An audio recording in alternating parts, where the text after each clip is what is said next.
Gluck, Tony Stewart's surge, Hendrick's slump among top NASCAR surprises. The second half of the Sprint Cup Series schedule begins with Sunday's New Hampshire 301 at New Hampshire Motor Speedway. Here's a look at 3 surprises for the first half and a prediction for what might happen in the final 18 races. Surprise! Everything involving Tony Stewart. The year started with a shock. Stewart broke his back in a freak sand dunes accident before the season, his final one as a NASCAR Sprint Cup driver, and was forced to miss the first 8 races. His chase for the Sprint Cup hopes looked pretty much doomed. Not only would he have to get back into the top 30 Indiana points, but he'd have to win a race, something he hadn't done since 2013. A repeat of the Kyle Busch scenario from last year didn't seem to be very likely. But then Stewart caught a timely caution at Sonoma Raceway and beat Denny Hamlin in a last-lap duel to make himself chase eligible after NASCAR granted the 3-time champion a medical waiver in April. Suddenly, it seems smoke will be a factor this fall as long as he can maintain his position inside the top 30. Strangely enough, that might not be the most eye-opening thing to happen to Stewart this season. Just before his return, he criticized NASCAR for being lax on safety when it came to policing lug nuts on pit road. NASCAR ultimately agreed and changed its rule, but not before fining Stewart $35,000 for raising the topic in the first place. Prediction: Stewart easily makes the top 30 and squeezes out a couple more top 5s before the chase. He enters the playoff as the lead story and advances to the second round before getting eliminated after he wrecks at Talladega Superspeedway. He leaves the chase with an epic rant against restrictor plate racing and is fined once again. Surprise! Hendrick's struggles. Jimmy Johnson has 2 wins this season, and a pair of his teammates Chase Elliott and Dale Earnhardt Jr. are currently in the chase on points, so you wouldn't think there's much to worry about at powerhouse Hendrick Motorsports.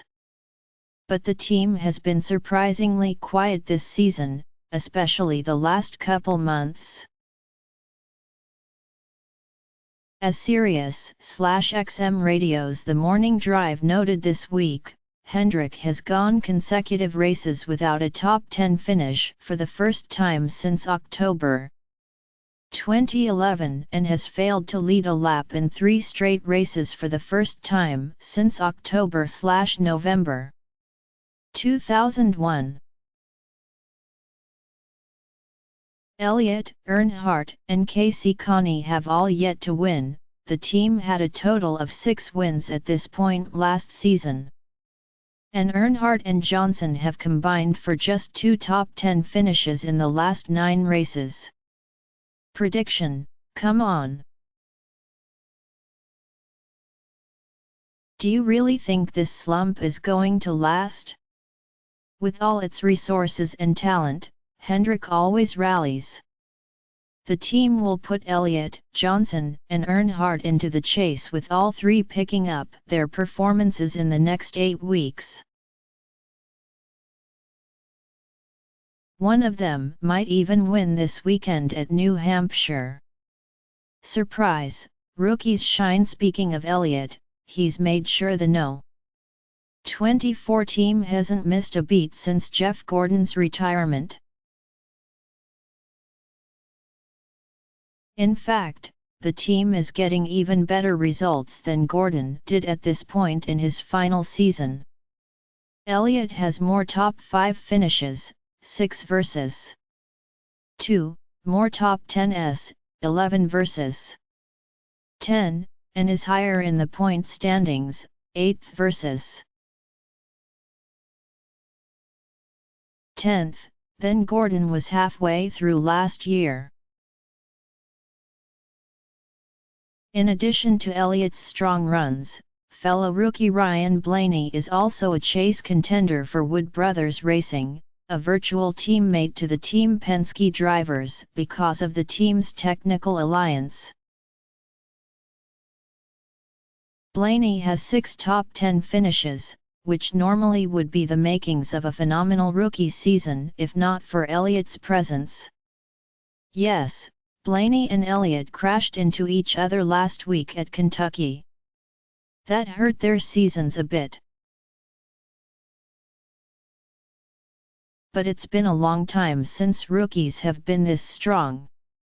Get this, not a single Rookie of the Year candidate from the past 6 years has gone on to win a cup race. Both Elliott and Blaney seem destined to break that trend. Prediction: in our preseason picks, I said Blaney would make it to the 3rd round of the chase and Elliott would miss the playoff altogether. If it's possible to flip those now, that seems like the right call.